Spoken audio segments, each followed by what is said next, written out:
Kurnool Buddha pyramid ధ్యాన కేంద్రం స్థాపకులు మరియు ఆంధ్రప్రదేశ్లోని వివిధ పిరమిడ్ స్పిరిచువల్ సొసైటీస్ వ్యవస్థాపకులైన శ్రీ సుభాష్ పత్రి గారు 1997 జూలై 31వ తేదీన తిరుపతి పట్టణం విచ్చేసిన సందర్భముగా తిరుపతి స్పిరిచువల్ సొసైటీ వారి ఆహ్వానం.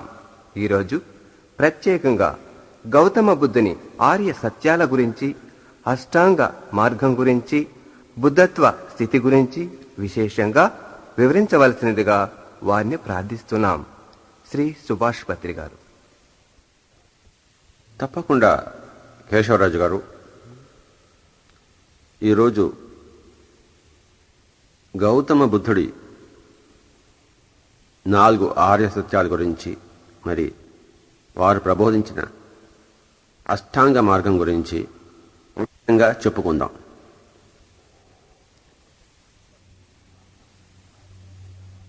ఆధ్యాత్మిక సాధనలో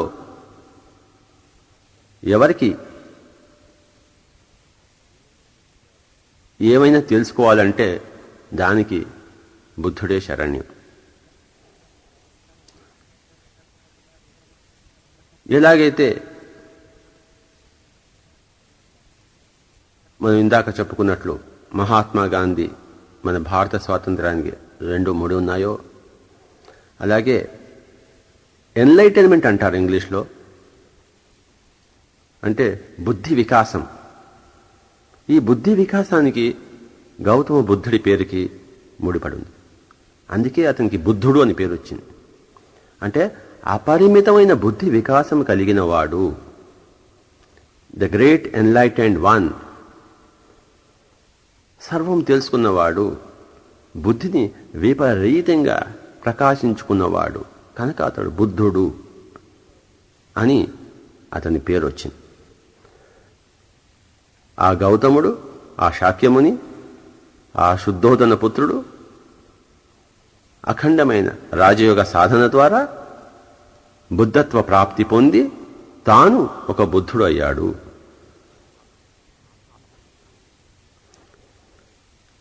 బుద్ధుడు ఇలా అన్నాడనమాట ఒకసారి, నాకన్నా ముందు ఎంతో మంది బుద్ధులు వచ్చారు, నాకన్నా తర్వాత కూడా ఎంతో మంది బుద్ధులు వస్తారు అని ఆయన అన్నాడు. అంటే ఇది బుద్ధత్వ స్థితి అనేది, ఇది ఎవరు సాధన చేసినా కూడాను వాటిని, ఆ స్థితిని సంతరించుకోగలరు. ఈ బుద్ధ స్థితి గౌతముడు సాధించాడు, మనం సాధించాలి.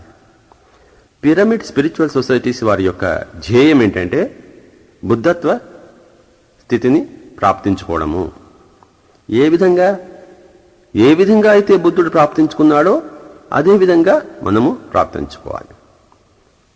లేకపోతే నేను బుద్ధ మార్గంలో ఉన్నా అని చెప్పుకోవడానికి మనకి అర్హత లేదు. బుద్ధ మార్గంలో ఉంటే బుద్ధుడు అయి తీరాలి. కనుక బుద్ధుడు చెప్పిన విశేషాలని ధమ్మపదం అనే పుస్తకంలో చక్కగా రాసుకున్నారు. ఆయన చెప్పిన ఒక చిన్న వాక్యం చూద్దాం. ఆయన ఇలా అన్నాడు, నిరయం పాప కమ్మినో సగ్గం సుగతినో యంతి పరినిబ్బంది అనాసవా. అంటే పాళీ అనేది మన సంస్కృతానికి కొంచెం వికృతి. అదే ఈ పాళీదే సంస్కృతంలో చెప్పుకోవాలంటే నిరయం పాప కర్మణి స్వర్గం సుగతయో యాంతి పరి నిర్వాస్త్యనాస్ర వావహ. ఇది సంస్కృతం. అంటే అర్థం ఏంటంటే పాప పనులు చేసేవారు నరకాన్ని, పుణ్యాత్ములు స్వర్గాన్ని పొందుతారు. మనసులో మాలిన్యం లేని మహాత్ములు పరినిర్వాణం పొందుతారు. ఇంకొకసారి, పాప పనులు చేసేవారు నరకాన్ని, పుణ్యాత్ములు స్వర్గాన్ని పొందుతారు. మనసులో మాలి లేని మహాత్ములు పరినిర్వాణం పొందుతారు. అంటే ముఖ్యంగా 3 రకాల మనుషుల గురించి బుద్ధుడు చెప్పాడు. పాప కర్మలు చేసేవారు, పుణ్యకర్మలు చేసేవారు, జ్ఞానాన్ని సంతరించుకునేవాడు. పాపం చేసేవాళ్ళు చక్కటి నరక స్థితిని అనుభవిస్తారు, ఈ లోకంలోనూ పరలోకంలోనూ. పుణ్యాత్ములు చక్కటి సుఖస్థితిని అనుభవిస్తారు, ఈ లోకంలోనూ పరలోకంలోనూ. జ్ఞానులు అంటే బుద్ధులు శాశ్వతమైన దుఃఖరహిత స్థితిని పొందుతారు. అంటే పుణ్యాత్ములు పరలోకంలో సుఖస్థితిని పొందినా తిరిగి జన్మించక తప్పదు. కృష్ణుడు చెప్పినట్టు తేత్వం భుక్త్వా స్వర్గలోకం విశాలం క్షీణే పుణ్యే మర్త్యలోకం విశంతి ఏవం త్రయీ ధర్మమను ప్రపన్న గతాగతం కామకామా లభంతే. కనుక మళ్ళీ మళ్ళీ మనం పుట్టకుండా చేసుకునే స్థితే మహాపరినిర్వాణ స్థితి, బుద్ధత్వ స్థితి. అది ఆయన చక్కగా సులభంగా పొంది మనకి చక్కగా సులభంగా చెప్పారు ఆయన. కనుక ఎవరైతే ఈ మహాపరినిర్వాణ స్థితి అనగా మోక్ష స్థితి అథవా అపవర్గ స్థితి, ముక్త స్థితి, దుఃఖ రాహిత్య స్థితి, జన్మ రాహిత్య స్థితి పొందదలుచుకున్నారో వారికి బుద్ధ ప్రబోధనాల్ని ఆకలింపు చేసుకోవడం తప్ప వేరే మార్గమే లేదు. అది అందుకే గౌతమ బుద్ధుడు మనకి చాలా చక్కగా సులభంగా చేసి పెట్టాడు. బుద్ధుడి పేరు చెప్పంగానే మనకి మొట్టమొదటిగా మనసుకి గోచరించేది ఆయన చెప్పిన 4 ఆర్య సూత్రాలు, అంటే ద 4 నోబుల్ ట్రూత్స్ అన్నారు. మొట్టమొదటిది ఏంటంటే ది ఎగ్జిస్టెన్స్ ఆఫ్ దుఃఖ, అంటే దుఃఖం అన్ని చోట్ల ఉంది. ఏమిటి దుఃఖము? దుఃఖం అంటే పుట్టడము దుఃఖం, రోగము దుఃఖం, ముసలితనము దుఃఖం, చనిపోవడము దుఃఖం, మన దగ్గరికి మనం వాంఛించింది మన దగ్గరికి రావడం అనేది దుఃఖం, మనం వాంఛించింది మన దగ్గర నుంచి పోవడం అనేది దుఃఖం. ఇదే దుఃఖానికి నిర్వచనం చెప్పాడు గౌతమ బుద్ధుడు. సర్వత్రా వ్యాపించింది దుఃఖం. ప్రతి మనిషి అశాంతిగా ఉన్నాడు, అనారోగ్యంగా ఉన్నాడు, ఎక్కడ చూసినా దుఃఖమే. ఇదే మొట్టమొదటిది ఆర్య సూత్రం, ఫస్ట్ నోబెల్ ట్రూత్. రెండవది ఏంటంటే ఈ దుఃఖం ఎందుకు వచ్చింది అంటే విపరీతమైన మోహం వలన, ఆవేశం వలన, తృష్ణ వలన. కనుక ఈ తృష్ణ అనేది రెండవ ఆర్య సూత్రం, ఆర్య సత్యం. ప్రతిదీ కూడాను సరైన మోతాదులో ఉండాలి. ఆ మోతాదు మించితే తీవ్రమైన ఆవేశానికి, మోహానికి గురైతే అది మనకి దుఃఖానికి దారితీస్తుంది. ఈ తీవ్రమైన మోహం ఎందుకు వచ్చిందంటే అదే దానికి మూలం అవిద్య అని 3వ ఆర్య సత్యాన్ని ఆయన ప్రబోధించారు. అవిద్య అంటే విద్య లేకపోవడము. ఏ విద్య? ఆధ్యాత్మిక విద్య. ఆధ్యాత్మిక విద్య లేకపోవడాన్ని అవిద్య అంటారు. అదే 3వ ఆర్య సత్యం. మరి ఈ ఆధ్యాత్మిక అవిద్య పోవాలంటే ఏం చేయాలి? 8 ఫోల్డ్ పాత్ అవలంబించండి అన్నాడు ఆయన. అష్టాంగ మార్గం అవలంబించండి అన్నారు ఆయన. కనుక అష్టాంగ మార్గమే 4th నోబుల్ ట్రూత్, 4వ ప్రచండమైన ఆర్య సత్యము.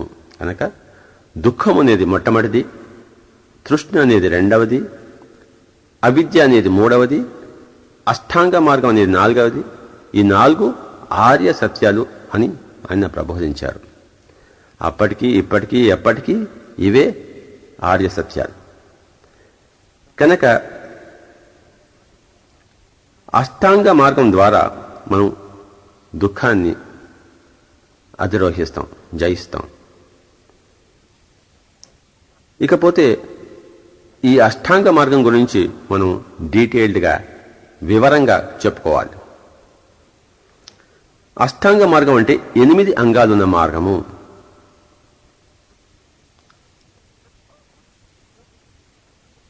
మొట్టమొదటిది సమ్మా దిట్టి అన్నాడు ఆయన, అంటే సరైన దృక్పథాలు.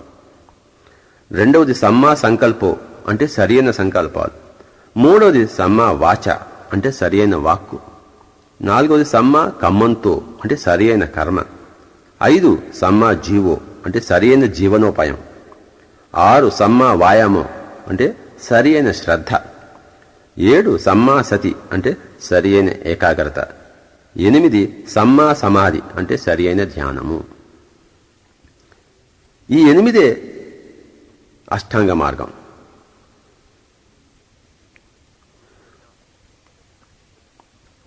మొట్టమొదటి సరైన దృక్పథాలు. ప్రతి మనిషి తన దృక్పథాలు చిన్నప్పంచి సంతరించుకున్నవి, సంఘం చేత రుద్దింపబడినవి. అవి తాను పెరిగిన తర్వాత అవి సరైనవా లేవా అని పరీక్షించుకుని సరైనవి అయితేనే తన దగ్గర పెట్టుకుని సరి కాని దృక్పథాలను త్రోసిపుచ్చాలి. అంతేగాని తాను చిన్నప్పటి నుంచి నేర్చుకున్నది, సంఘం చేత రుద్దబడినవి చచ్చిపోయేంత వరకు పరీక్షించకుండా జీవించకూడదు. అంటే మన దృక్పథాలు సరైనవా లేవా అని పరీక్షించుకుని సరి అయిన దృక్పథాలనే మనం చేపట్టాలి. ఉదాహరణకు ఎవరైనా గొప్ప యోగులు వస్తే వాళ్ళు దైవాంశ సంభూతులు, మనమంతా మానవ మాతృలం అంటారు. ఇది సరైన దృక్పథం కానే కాదు. ఒకడికి చాతనైంది అందరికీ చాత అవుతుంది కనుక అతనికి సాధ్యమైంది కదా, నేను కూడా సాధ్యం అవుతుంది, నాకు కూడా అసాధ్యమైన లేనే లేదు అన్నదే సరైన దృక్పథం. అలాగే కొంతమంది నాకు టైం లేదు అంటుంటారు. టైం లేదు అనేది సరైన దృక్పథం కాదు. ప్రతి మనిషికి ఎప్పటికైనా కానీ దేనికైనా గాను సమయం అనేది ఉంది. Where there is a will there is a way అంటారు. మనము అలాగే హిందీలో నాచనే నయ్యాయతో ఆంగన్ తేడా హై అంటారు. అంటే నాకు డ్యాన్స్ చేయడం రాకపోతే నా కాలు వంకరా అని నేను చేయలేను అంటాం అన్నమాట. ఇవన్నీ కూడాను సరైన దృక్పథాలు కాదు. కనుక మనిషి సరైన దృక్పథాలు చేపట్టాలి. అది మొట్టమొదటిది. రెండవదేమో సరైన సంకల్పాలు, అంటే సరైన డిజైర్స్ అనుకోవచ్చు ఇక్కడ మనం. అంటే సరైన కోరికలు. సరైన కోరికలు అంటే అవతల వాడి జేబు కొట్టి నా జేబు నింపుకోవాలి అనేది సరైన కోరిక కాదు. నా జేబు నిండాలి, అవతల వాడి జేబుకి ఏమాత్రం చెడు కలగకుండా, హాని కలగకుండా అన్నదే సరైన కోరిక. బలవంతపు బ్రాహ్మణార్థం చేయకూడదు. మన కళ్యాణం ఇతరులకు కంటకం కాకూడదు. మన కళ్యాణం ఇతరులకు కళ్యాణం కావాలే కానీ వాళ్ళకి కంటకమై మనకి కళ్యాణం అయితే అది సరైన కోరిక కానే కాదు. అలాగే సరైన వాక్కు అనేది మూడవది. సరైన వాక్ అంటే దీన్నే వాక్శుద్ధి అని మనం అనుకుంటున్నాం. అంటే మనకి ఏది తెలుసో దాని గురించే మాట్లాడాలి. తెలియకపోతే స్వామి నాకు తెలియదు, నేను దీని గురించి మాట్లాడలేను అని చెప్పాలి. తర్వాత ఎంత తెలుసో అంత చెప్పాలి. కొంత తెలిస్తే దాన్ని కొండంత చేసి చెప్పడం అనేది సరైన వాక్కు కాదు. అలాగే ఇప్పుడు చెప్పవలసింది రేపు చెప్తే అది సరైన వాక్కు కాదు. రేపు చెప్పవలసింది ఇప్పుడు చెప్తే అది సరైన వాక్కు కాదు. 10 మంది మధ్య చెప్పవలసిన వాక్కు ఒకళ్ళకి చెప్తే సరైన వాక్కు కాదు. ఒకళ్ళ మధ్యనే చెప్పవలసిన వాక్కు 10 మంది మధ్య చెప్తే అది సరైన వాక్కు కాదు. ఈ విధంగా సరైన వాక్ అనేది అంటే control on speech, the art and science of speech, the art and science of verbal communication, దాన్నే ఈ మూడవ అంగంగా సరైన వాక్కుగా ఆయన పేర్కొన్నాడు. ఇది మనకి తెలియకుండా ఏమిటేమిటో వాగేస్తుంటాం. నోరుంది, ఆ నోట్లో నాలిక ఉంది కనుక మాట్లాడిస్తుంటాం, కానీ బుద్ధితో మాట్లాడం. ప్రతి మాట కూడాను ఒక సినిమా రిలీజ్ చేసినట్టు, అంత ఆడిషన్ ఎడిషన్ అంత అయిన తర్వాత రిలీజ్ చేసినట్టు ప్రతి మాటను కూడాను మన నోట్లోంచి రిలీజ్ చేయాలి. బుద్ధితో ఆడిట్ అయిన తర్వాత, బుద్ధితో ఎడిట్ అయిన తర్వాతనే ప్రతి ముక్క ప్రతి వాకు మన నోట్లోంచి రిలీజ్ చేయాలి. కనుక అదే సరైన వాక్ అవుతుంది. అంతేగాని మనసుకు తోచింది నోట్లోంచి ఆటోమేటిక్గా వచ్చేస్తే ఎప్పుడూ సరైన వాకు రానే రాదు. ఇక 4వది సరైన కర్మ. అంటే మనం ఏది చేసినా కూడాను వింటున్నాం, సరిగ్గా వినాలి. భోంచేస్తున్నాం, సరిగ్గా భోంచేయాలి. వంట వడ్డిస్తున్నాం, సరిగ్గా వడ్డించాలి. ఇదంతా సరైన కర్మ. పొద్దున్న లేచినప్పటి నుంచి నిద్రపోయేంత వరకు ఎన్నో చిన్న చిన్న కర్మలు ఉంటాయి. వాటన్నిటిని కూడా సరిగ్గా చేయాలి. ఎవరినైనా కూర్చోమనంటే సరిగ్గా కూర్చోండి, సరిగ్గా కూర్చోబెట్టాలి. మనం కూర్చుంటే సరిగ్గా కూర్చోవాలి. సరైన మార్గంలోనే మన డబ్బు సంపాదించుకొని మనం జీవించాలి. అదే సరైన జీవనోపాయం. దొంగతనం చేయకూడదు. ఇలాంటివన్నీ అన్నమాట. ఇకపోతే 6వది సమ్మా వాయామం అంటే సరైన శ్రద్ధ. శ్రద్ధ అంటే ఏంటి? నేర్చుకునే వ్యక్తికి, శిష్యుడికి, స్టూడెంట్కి శ్రద్ధ ఉండాలి అంటాం. అంటే అతను నేర్చుకునేటప్పుడు ఏకాగ్రత చూపించాలి. అంటే చక్కగా వినాలి. దాన్నే శ్రద్ధ అంటారు. ఏ విషయమైనా శిష్యుడికి శ్రద్ధ అవసరం. అలాగే టీచర్కి ఏకాగ్రత అవసరం. అతను కాన్సన్ట్రేటెడ్గా చెప్పాలి. కనుక 7వదేమో సమ్మాసతి అంటే సరైన ఏకాగ్రత. గురువుకి కావాల్సింది సరైన ఏకాగ్రత, శిష్యుడికి కావాల్సింది సరైన శ్రద్ధ. కనుక ఈ శ్రద్ధ తర్వాత సరైన శ్రద్ధ అంటే ఇంగ్లీష్లో అటెన్షన్ అంటారు, ఏకాగ్రత అంటే కాన్సన్ట్రేషన్ అంటారు. కనుక శ్రద్ధ అంటే మనం ఎక్కువగా వినేటప్పుడు మనకు వస్తుంది చేయవలసింది. ఏకాగ్రత అంటే మనం ఏదైనా పని చేయవలసినప్పుడు ఏకాగ్రతగా చేయాలి. పనిని అబ్జర్వ్ చేసేటప్పుడు శ్రద్ధగా చేయాలి. కనుక శ్రద్ధ, ఏకాగ్రత అనేవి వాటికి సంబంధించినవి. 8వది ఆఖరిది సమ్మా సమాధి అంటే సరియైన ధ్యానం. సరైన ధ్యానం అంటే సరికాని ధ్యానాలు ఉన్నాయన్నమాట. మంత్రోచ్చారణ, ఏదైనా బిందువుని మనం కళ్ళ ముందు పెట్టుకోవడము, నామస్మరణ చేయడము, ఇవన్నీ మనం ధ్యానం పేరు కింద ప్రచారంలో ఉన్నాయి. అప్పటికి బుద్ధుడి కాలంలోనూ ఇప్పటికీ ఎప్పటికీ సరికాని ఇవన్నీ కూడాను ధ్యానం పేరిట ప్రచారంలో ఉన్నాయి. కనుకనే ఆయన సరియైన ధ్యానం అని చెప్పాడు. ఏదైతే నిజమైన ధ్యానమో అదే చేయాలి. ఏది నిజమైన ధ్యానము? ఆసన ప్రాణాయామ ప్రత్యాహార ధారణ ఇలా తర్వాత వచ్చేదే ధ్యానం. అంతేగాని ఏమి లేకుండా ఊరికే కూర్చొని రామ రామ అనుకుంటే అది ధ్యానం కాదు. సరికాని ధ్యానం, అది సరి అయిన ధ్యానం కాదు. అందుకనే బుద్ధుడు అష్టాంగ మార్గంలో సరి అయిన ధ్యానము అన్నాడు. అంటే ఆయన పతంజలి కృతమైన ఆ అష్టాంగ రాజయోగంలో ఆసన ప్రాణాయామ ప్రత్యాహార ధారణ ఇలా తర్వాత వచ్చే ఆ సూక్ష్మ శరీర యానంతో ఏకం కావడమే అదే ధ్యానము, అదే సరైనది, దాన్ని దృష్టిలో పెట్టుకోండి అని ఈయన మనకి ప్రబోధిస్తున్నాడు అనమాట. కనుక ఈ సరి అయిన దృక్పథాలు, సరి అయిన కోరికలు, సరి అయిన వాక్కు, సరి అయిన కర్మ, సరి అయిన జీవనోపాయం, సరి అయిన శ్రద్ధ, సరి అయిన ఏకాగ్రత, సరి అయిన ధ్యానం అన్నవే బుద్ధుడు చెప్పిన 8 ఫోల్డ్ పాత్ అంటే అష్టాంగ మార్గంలోని 8 అంశాలు. ఇకపోతే బుద్ధుడి అని చెప్పంగానే మనకి మిడిల్ పాత్ గుర్తుకొస్తుంది. అంటే మధ్య మార్గం. ఏ పని చేసినా కూడాను మితంగా చేయాలి. ఎక్కువ చేయకూడదు, తక్కువ చేయకూడదు. ఈ మధ్య మార్గాన్ని భగవద్గీతలో కృష్ణుడు కూడా చక్కగా వివరించారు. యుక్తాహార విహారస్య యుక్త చేష్టస్య కర్మసు యుక్త స్వప్నావబోధస్య యోగో భవతి దుఃఖః అన్నాడు. అంటే ఏ పనికైనా కూడాను అది యుక్తంగా ఉండాలి, క్వాంటిటీ సరిగ్గా ఉండాలి, క్వాలిటీ సరిగ్గా ఉండాలి. క్వాంటిటీ క్వాలిటీ రెండు సరిగ్గా ఉండడం అనే యుక్తము అంటారు. కనుక ఏదైనా కూడాను సరైన భోజనం సరైన పాళ్లలో చేయాలి, సరి అయిన ఎంజాయ్మెంట్ విహారము సరి అయిన పాళ్లలో చేయాలి, సరి అయిన విద్యుక్త ధర్మం సరి అయిన పాళ్లలో చేయాలి, సరి అయిన నిద్ర సరి అయిన పాళ్లలో పోవాలి. అలాగే సరి అయిన ధ్యానం సరి అయిన పాళ్లలో చేయాలి. అంటే quantity and quality should be perfect. Right quality and right quantity, దాన్ని యుక్త అన్నారు. ఇదే మధ్య మార్గం.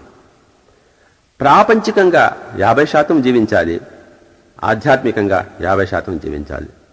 రెండు గుర్రాల మీద స్వారీ చేయాలి. అంతేగాని కేవలం ప్రాపంచికంగానే జీవిస్తూ అథవా కేవలం ఆధ్యాత్మికంగా జీవిస్తూ ప్రాపంచాన్ని మాయా మిథ్యాన్ని తోసివేయడం అనేది ఇది ఆధ్యాత్మికం అశాస్త్రీయం. ఇది ఆధ్యాత్మికంగా అశాస్త్రీయం. బుద్ధత్వ స్థితిని చెప్పాలంటే మైత్రి, కరుణ, ముదితము, ఉపేక్ష అనే ఆయన చెప్పిన బ్రహ్మ విహారాలను మనం గుర్తు చేసుకోవచ్చు. మనకన్నా ప్రాపంచికంగా, ఆర్థికంగా ముందుకు ఉన్న వాళ్ళ పట్ల మనం ఎప్పుడూ మిత్రత్వంతో ఉండాలి, అసూయతో ఉండకూడదు. అదే మైత్రి. అలాగే మనకన్నా ఆర్థికంగా తక్కువ స్థితిలో, తక్కువ స్థాయిలో ఉన్న వారి పట్ల మనం కరుణ చూపించాలి. ముదితం అంటే హ్యాపీనెస్. మనకన్నా ఆధ్యాత్మికంగా ఉన్నతిగా ఉన్న వారి పట్ల మనం ఎప్పుడు మన హర్షం వ్యక్తపరచాలి, మన హ్యాపీనెస్. అలాగే మనకన్నా ఆధ్యాత్మికంగా తక్కువ స్థాయిలో ఉన్న వారి పట్ల మనం ద్వేషం ఉండకూడదు, వారి పట్ల ఉపేక్ష వహించాలి. కనుక ఈ విధంగా మైత్రి, కరుణ, ముదితం, ఉపేక్ష అని వీటితో సదా జీవించడమే ఆ బుద్ధత్వ స్థితి. ఈరోజు మరి చక్కగా చెప్పుకున్నాం 4 ఆర్య సత్యాల గురించి, మధ్య మార్గం గురించి, అష్టాంగ మార్గం గురించి, మన బుద్ధత్వ స్థితి గురించి. 2-3 ఆయన చెప్పిన వాక్యాలు మనం చివరిగా మనం తలుచుకుందాం. ఒక చక్కటి వాక్యం ఏంటంటే అభిద్ధరేద కళ్యాణే అన్నాడు ఆయన. అంటే మంగళదాయకమైన కర్మలను చేసేందుకు త్వరపడాలి అని చెప్పేసి. అలాగే ఆరోగ్య పరమాలాభ, సంతుష్టి పరమం ధనం, విశ్వాస పరమాజ్ఞాతి, నిబ్బానం పరమం సుఖం అన్నాడు ఆయన. అంటే ఆరోగ్యమే పరమలాభము, సంతుష్టత అనేదే పరమధనం, విశ్వాసమే పరమ బంధువు, నిర్వాణమే పరమసుఖం. అప్పమత్తో హి జాయంతో అప్పోతి విపులం సుఖం అన్నాడు ఆయన. అంటే అప్రమత్తుడై ధ్యానించేవాడు విపులమైన సుఖాన్ని పొందుతాడు అని చెప్పేసి. కనుక బుద్ధుడు అంటేనే ధ్యానము, బుద్ధుడు అంటేనే బుద్ధత్వ స్థితి. ధ్యానము ద్వారానే ఆ బుద్ధత్వ స్థితి, ఆ బుద్ధత్వ స్థితి ద్వారానే విపులమైన సుఖము, పరమ సుఖము అని బుద్ధుడు ప్రవచించాడు. కనుక ఈ విధంగా మనం గౌతమ బుద్ధుడి ప్రబోధాల గురించి తెలుసుకున్నాం. ఇదే ఆయన చెప్పిన బోధ, ఇంతకన్నా వేరే ఏమీ లేదు. ఆయన చనిపోతున్నప్పుడు తన ప్రియ శిష్యుడైన ఆనందుడితో అప్పో దీపోభవ అని చెప్పారు ఆయన. అంటే చివరిగా నీకు నీవే దిక్కువిక, నా మీద ఆధారపడకు, నీ మీదే ఆధారపడు, నిన్ను నువ్వే ఉద్ధరించుకో, నీకు నువ్వే గతి, నీకు నీవే దుక్కు అని ఆయన చివరి పలుకులు మరి ఆనందుడికి. అదే మనం తెలుసుకోవాల్సిన మౌలిక సత్యం. మన కాళ్ళ మీద మనం నిలబడాలి, గురువు కాళ్ళ మీద కాదు, ప్రకృతి కాళ్ళ మీద కాదు, దైవత్వ కాళ్ళ మీద కాదు. అహం బ్రహ్మాస్మి, I am everything, so I can stand on my own legs. నా సంగతి నేను చూసుకోగలను, నా ఉద్ధారణ నేను చేసుకోగలను, నాకు నేనే దిక్కు, నాకు నేనే దీపము అని జీవించే వాడే బుద్ధత్వ స్థితిని పొందినవాడు. ఈరోజు ఈ బుద్ధత్వ బోధన గురించి, బుద్ధత్వ ప్రాప్తి గురించి మనం వివరంగా తెలుసుకున్నాం. ఆంధ్రప్రదేశ్లోని వివిధ పిరమిడ్ స్పిరిచువల్ సొసైటీస్ యొక్క ధ్యేయమే అందరినీ బుద్ధులుగా చేయడం. అంటే అందరినీ ఆధ్యాత్మిక శాస్త్రజ్ఞులుగా చేయడానికి పూనుకోవడం. ఆధ్యాత్మిక శాస్త్రజ్ఞులు కావాలంటే ఎవరైనా కూడాను 3 రత్నాలను చేపట్టాలి. 1 ధ్యానం, 2 స్వాధ్యాయం, 3 సజ్జన సాంగత్యం. ధ్యానం అంటే విపులంగా మనం పతంజలి అష్టాంగ యోగ మార్గంలో చెప్పుకున్నాం. ఇకపోతే స్వాధ్యాయం. స్వాధ్యాయం అంటే చక్కటి పుస్తకాలు చదవాలి. Lobsang Rampa, Richard Bach, Carlos Castaneda, Yogananda Paramahansa, Swami Rama, Jane Roberts, Annie Besant, Blavatsky, Leadbeater, Ruth Montgomery, Alan Watts, Colin Wilson, Barbara Ann Brennan, ఈ విధంగా అద్భుతమైన శాస్త్రజ్ఞులు ఉన్నారు. ఆ పుస్తకాలన్నీ చదవడమే, మరి అందరి చేత చదివించడమే పిరమిడ్ స్పిరిచువల్ సొసైటీస్ వారి ధ్యానుల యొక్క చాలా ముఖ్యమైన ఉద్దేశం. Writing makes an exact man, speech or conference a ready man, and wide reading a full man అని మనకి సర్ ఫ్రాన్సిస్ బేకన్ చెప్పారు. కనుక వైడ్ రీడింగ్ అనేది లేకపోతే అందరూ కూడాను సగం సగం మనుషులుగా జీవిస్తారు, కానీ సంపూర్ణమైన మానవులుగా, బుద్ధి వికాసం చెందిన వాళ్ళుగా జీవించరు. కనుక వైడ్ రీడింగ్ అంటే విస్తారంగా చదవడం అనేది ప్రపంచంలోని అన్ని దేశాల ప్రముఖ ఆధ్యాత్మిక శాస్త్రజ్ఞుల వారి పుస్తకాలు చదవడం అనేదే స్వాధ్యాయము అంటే. కనుక ఈ స్వాధ్యాయానికి నేను భారతదేశవాసిని, నేను వాళ్ళవే చదువుతాను అన్నది చాలా మూర్ఖత. అలాగే సజ్జన సాంగత్యం అంటే అందరి ధ్యానుల, యోగుల అనుభవాలు మనం ప్రతిరోజు విని తీరాలి. కనుక పిరమిడ్ స్పిరిచువల్ సొసైటీస్ వారి మెసేజ్ ఏమిటంటే, దయచేసి ధ్యానం చేయండి, స్వాధ్యాయం చేయండి, ప్రతిరోజు సజ్జన సాంగత్యం చేయండి, బుద్ధులు కండి.